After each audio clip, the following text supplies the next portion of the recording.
So finally पारस का हो चुका है कम बैक और बहुत ही पॉजिटिव नोट के साथ उन्होंने अपना आज का व्लॉग शुरू किया, क्योंकि जिस समय उन्होंने अपना व्लॉग बंद किया था उस समय उनके परिवार के सदस्य धीरे धीरे व्लॉग में आने बंद हो गए थे।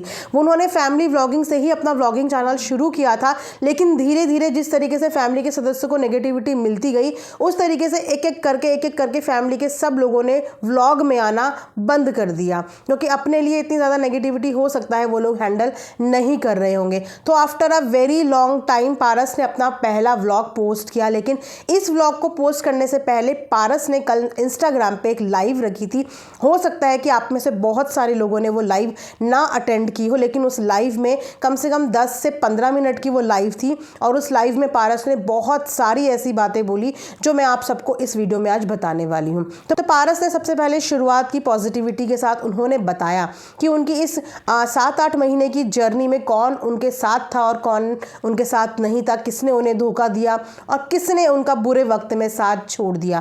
खैर, बुरे वक्त में साथ छोड़ने वालों की संख्या बहुत ज़्यादा थी, लेकिन साथ देने वालों की संख्या बहुत ज़्यादा कम थी। उन्होंने बताया कि इस पूरी जर्नी में जो मैं इतने अप डाउन के साथ जी रहा था, उस पूरी जर्नी में सिर्फ 6 से 7 लोग थे जो मुझे सपोर्ट कर रहे थे, जो मेरा सहारा बने हुए थे, जो मुझे रोज पॉजिटिव वाइब्स देते थे, और यही 7 लोग हैं जिनके साथ मैं आगे की पूरी ज़िंदगी गुजार लूँगा। मेरे लिए काफ़ी हैं ये लोग। जिसमें उन्होंने पुलकित का नाम लिया, उनको थैंक यू कर रहे थे। सौरभ जोशी का उन्होंने नाम लिया, उनको थैंक यू कर रहे थे। कुछ उनके सब्सक्राइबर जो उनके फ्रेंड अब बन गए हैं उनको थैंक यू कर रहे थे। तो इसी बीच में नीचे से दिखा जाता है कि मिस्टर मलिक के कमेंट्स आने इंस्टाग्राम में शुरू हो जाते हैं।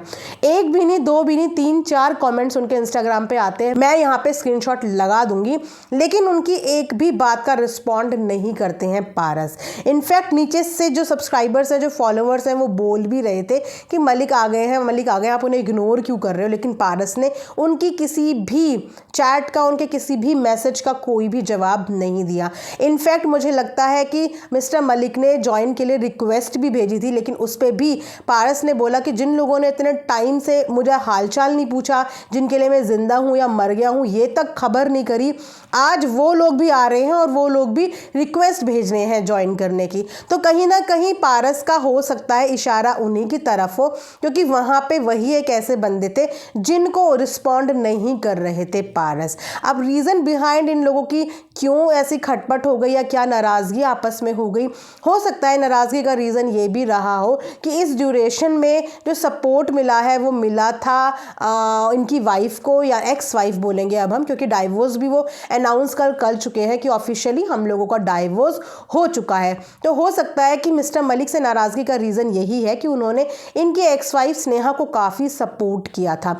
लेकिन ऐसा नहीं है, जिस समय पारस की बहन की भी कंट्रोवर्सी चल रही थी उस समय पे मिस्टर मलिक ने कोमल को भी बहुत अच्छे से सपोर्ट किया था।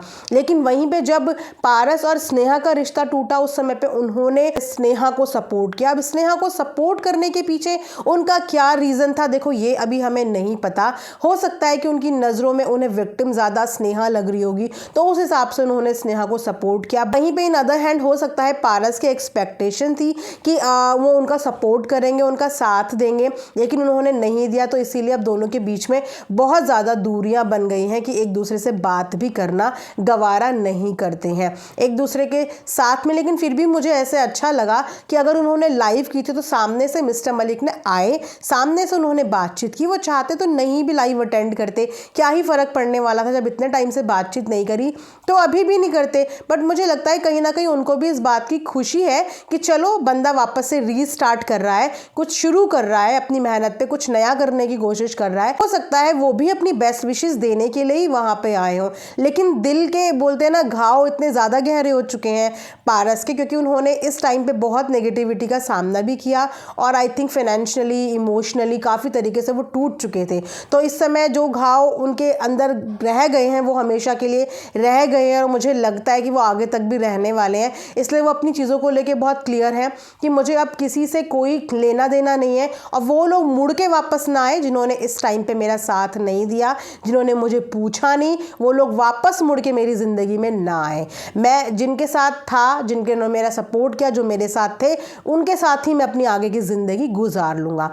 वहीं पे इस कंट्रोवर्सी के दौरान उनकी बहन कोमल को भी बहुत ज़्यादा ट्रोलिंग का सामना करना पड़ा। उनके पास रिलेशनशिप को लेके उनके पास की प्रीवियसी ब्रीच हुई, सोशल मीडिया पे वो आई और उसके बाद बहुत तरह तरह की वीडियो बनी उनके ऊपर। उनको बहुत सारी चीज़ों का नेगेटिविटी का सामना करना पड़ा, उनके खुद के घर वालों की वजह से भी।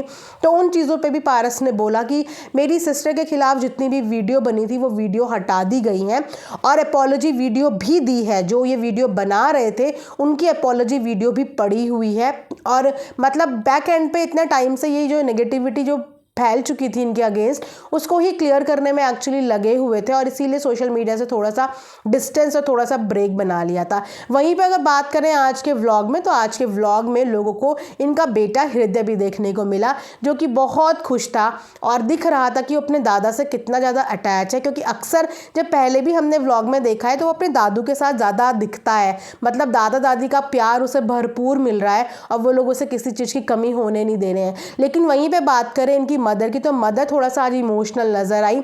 होता ही है। अब आप ये सोचिए कि उनके मदर फादर की एज भी आप देख रहे हो, इस एज में बच्चों का हंसता खेलता परिवार टूटता हुआ देखना कितना ज़्यादा दिल दुखाता है एक पेरेंट के लिए। और उसके बाद फिर रोज़ी रोटी पे हमला हो जाए, कुछ काम धंधा ना चले, तो सोचो ना कि कितना बुरा लगता है पेरेंट्स के लिए। अब देखा जाए तो पारस के ऊपर अपने माँ बाप की भी जिम्मेदारी है और अपने बच्चे की भी जिम्मेदारियाँ हैं, तो उसके लिए उसको डबल मेहनत भी करनी पड़ेगी क्योंकि उन लोगों का भी पूरा फ्यूचर अब उसी के हाथ में है। तो मम्मी उनकी इमोशनल नज़र आई, लेकिन उसी के साथ पारस काफ़ी कॉन्फिडेंट नज़र आए और अब वो रीस्टार्ट करना चाहते हैं बहुत ही पॉजिटिविटी के साथ। और अब आपको हृदय भी देखने को मिलेगा। वहीं पे कुछ लोगों का क्वेश्चन लाइव में ये भी था कि हृदय किसके पास है और किसके पास रहेगा।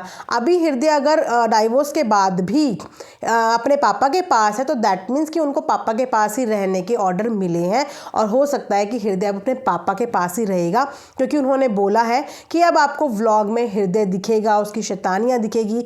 तो शायद जो पहले लोग पूछते थे ना कि हृदय को क्यों नहीं दिखा रहे हो, क्यों छुपाया है, कहाँ है, तो शायद वही रीज़न थे, क्योंकि इन लोगों का प्रोसेस चल रहा था कोर्ट केस का और उसके दौरान ये ऑर्डर्स होंगे कि आप बच्चों को अभी नहीं दिखा सकते। सो इस वजह से उन्होंने बच्चे को दिखाना बिल्कुल बंद कर दिया था। लेकिन अब अगर उन्होंने बच्चे को दिखाना शुरू कर दिया है तो दैट मीन्स उनके पास ऊपर से ऑर्डर आ गए हैं कि अब आप मतलब ऑफिशियली इनको रख सकते हो और ऑफिशियली आप इस बच्चे का पालन पोषण कर सकते हो। तो तभी अब वो डंके की चोट पे अपने बच्चे को दिखा भी रहे हैं और आगे उन्होंने बोला भी कि वो उसकी पूरी जर्नी दिखाएंगे, उसकी नॉटी हरकतें दिखाएंगे, वो जो जो करता है वो दिखाएंगे। सो इससे यही इशारा लग रहा है कि स्नेहा के पास ना जाके हृदय जो है वो अपने पापा के पास ही है।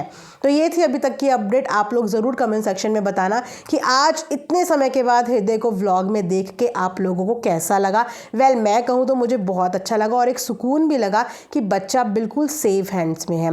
दादा दादी से बढ़कर प्यार कोई कर ही नहीं सकता, और वो भी वो दादा दादी जिनको किसी और चीज़ से मतलब नहीं है। बहुत सिंपल लोग हैं, मतलब उनके मम्मी पापा को देख के लगता है कि बहुत सिंपल लोग हैं, साधारण से होते हैं ना वैसे हैं, और बहुत प्यार से वो हृदय को रख रहे हैं। तो देख के मन को सुकून मिल गया। एंड आई एम श्योर कि देखने वाली ऑडियंस जो हृदय से प्यार करते हैं कहीं ना कहीं उनको भी इस बात का सुकून मिल गया होगा कि हृदय बिल्कुल ठीक है। तो ये थी अभी तक की update. Thanks for watching earth mom Dehradun.